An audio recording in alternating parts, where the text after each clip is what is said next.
So on this point of fasting, are you a fan of fasting to combat visceral fat? And also, could you give me your thoughts on being in a ketogenic state as it relates to visceral fat?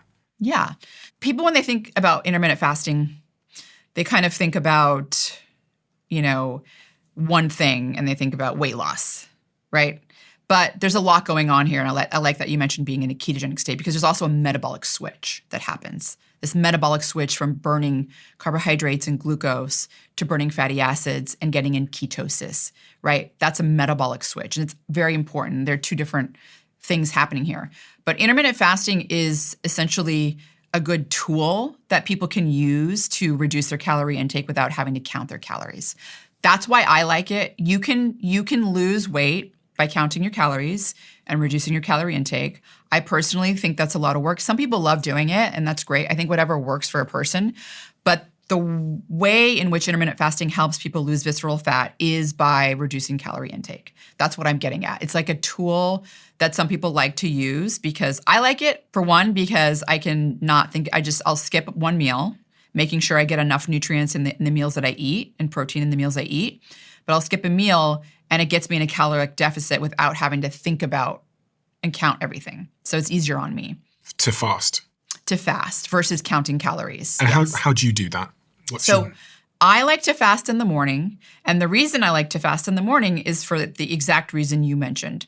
And that is the ketosis, which I like to call the metabolic switch. You're not eating while you're sleeping, obviously. So if you're sleeping for 8, if you're in bed for 9 hours, 10 hours, you're not eating during that time. And it takes about 10 to 12 hours for your liver to deplete glycogen. Glucose that's been taken up by the liver is stored as glycogen so that you can then use it for energy later if you don't have energy coming in, right? So the glycogen is like the petrol station. Yes. So it runs out of petrol. That's right. And so it switches to diesel. And then switches to diesel. And so after that switch, that metabolic switch, when you deplete that glycogen while you're sleeping or while you're not eating after about 12 hours. And by the way, this is all relative because it depends on the kind of foods you eat and how physically active you are. So if you eat a lot of high carbohydrate, refined sugar stuff, you might take even longer to deplete your glycogen because you're putting a lot of input in there. You keep filling up the fuel tank, right? Mm-hmm. But if you're eating things that are more low carb, you might deplete your glycogen sooner. So when you deplete your glycogen, you get into this metabolic switch because your body still needs energy, but there's no glucose around, right? So you start to switch to, your fatty acids are mobilized. They come out of your adipose tissue. This is why people lose fat. They come out of the visceral fat. You start to use those fatty acids and burn them as energy. And as a product of that energy, you're making ketosis. And the reason I like to do this in the morning is because then I can really get into that ketotic state where if I'm fasting, I fast for about 16 hours a day, and then I eat my meals within 8 hours a day. Typically, that's what I do. The reason I like to be in that metabolic switch state is many reasons, actually. One, the ketones themselves are providing my brain with energy, very easily utilizable energy, but they're also acting as a signaling molecule to my brain going, hey, this is a stressful time. There's no food. You better be cognitively sharp. You got to find that food. You got to know what you're doing, right? It's an evolutionary adaptation. Humans for thousands of years were going through this metabolic switch because we didn't have Instacart. We didn't have Postmates. We didn't have all Uber Eats, right? We had to find our food. We had to hunt our food. And we didn't always do that, right? And so when I get into that metabolic switch state, I feel it. I feel more cognitively sharp and I feel less anxious, which is part of it because those ketones also help increase something called GABA. That's an inhibitory neurotransmitter. It's essentially, you can just think of it as it helps you feel calmer. When I feel calmer, I'm more cognitively focused because it's the background anxiety is down, right? It's you can focus. And so I love being in that state in the morning because that's when I get my work done. I also like to be in that metabolic switch state. And this is why I like fasting in addition to, the fewer calories I'm consuming, right? Your body has to be in that fasted state to repair. If you're constantly in a fed states are important for anabolic growth. We need it to grow, right? But the repair state is also very important because with the growth comes damage. Damage comes along with that. And you want to repair that damage because damage will accelerate aging. And so I like to be and give my body enough time. I don't want to just wake up and eat where it's I've only barely depleted my liver glycogen. I'm not even in that repair state very long, right? I want to extend it a little bit. And so I like to have that repair process active. And that it is active fasting activates it, but also you have some amount of active repair going on even when you're in a fed state. It's just heightened when you're fasted. So those are the reasons I like intermittent fasting. I feel good when I do it. I also do a lot of training, not all of it. I do a lot of training fasted, cardiovascular, aerobic endurance exercise, so running, biking, that stuff I like to do fasted. I'm not going for a 10-mile run. I'm going for a 3-mile run, right? I mean, so if I was going for a 10-mile run, I wouldn't be fasted. I would need some fuel.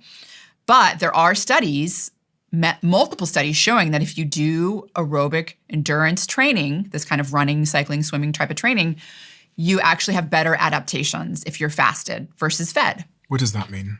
So much of the benefit from exercise, right, aerobic exercise, when you're breathing in, you're working hard, is from the working hard, but your body responds to that, right? Because the working hard is causing inflammation, it's causing oxidative damage, and your body is responding to that by going, oh, we got to get better at this stuff. So you have anti-inflammatory pathways activated. You have antioxidant pathways activated. Your body needs to burn fat. You need fuel. And so if you're fasted, you get better at burning the fat and oxidizing the fat, and you continue to do that throughout the day better as well. So you have what are called mitochondrial adaptations that are better. You make more mitochondria. Mitochondria are very important little tiny organelles inside of most of our cells that make energy. And they're very important for everything. I mean, they're running our brains right now so we can talk, our heart, so we can breathe, our lungs, everything, right? And so exercise does make you increase the amount of those new mitochondria that you make that are young and healthy. If you're fasted. Both, even if you're not, but if you're fasted, it's even better.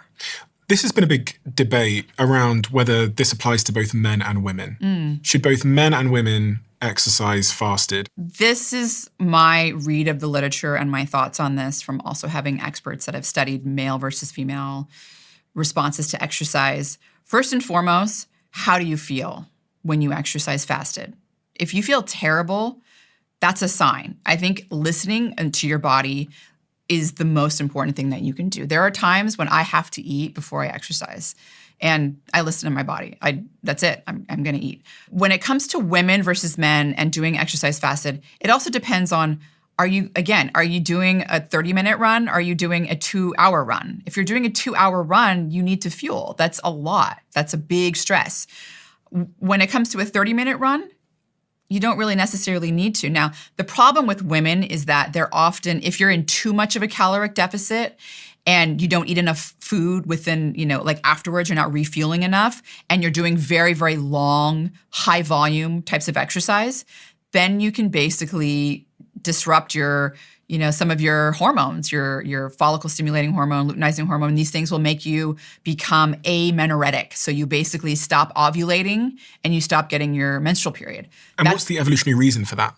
What's going on there? Because your body's like, there's not enough food and energy around to sustain a growing fetus, they're growing baby. So it starts shutting down. So it's basically like, hey, we're not going to allow you to have a baby, basically. So you stop ovulating, right? So you're not making those eggs. Is this often the case with women who exercise a lot and no longer have their menstrual cycle? First of all, this is not a common thing. This is something that happens in, elite athlete women that are not eating enough food. I did this to myself when I was in my early 20s, and I was racing marathons, and I was running 10 miles a day, 8 to 10 miles a day, 5 days a week. And then I was eating carrots and hummus, and, I wasn't fueling myself. And I did this to myself too. So how do you feel if you train fasted? Do you feel terrible? Don't do it. If you want to train somewhat fasted, go for the protein shake with a little bit of almond milk or something like that, where you're not eating a full meal, but you're getting something. So I do a lot of my training fasted, and that has helped me. I'm 47 years old and perimenopause. You're in phenomenal shape. Thank you. Thank you. But I did notice, of course, as I started to reach that perimenopause part of my life, that I had to be a little bit more aggressive and put a little bit more effort in to not get this fat right here on my belly, because it started coming up. and I didn't want it. It wasn't an option for me.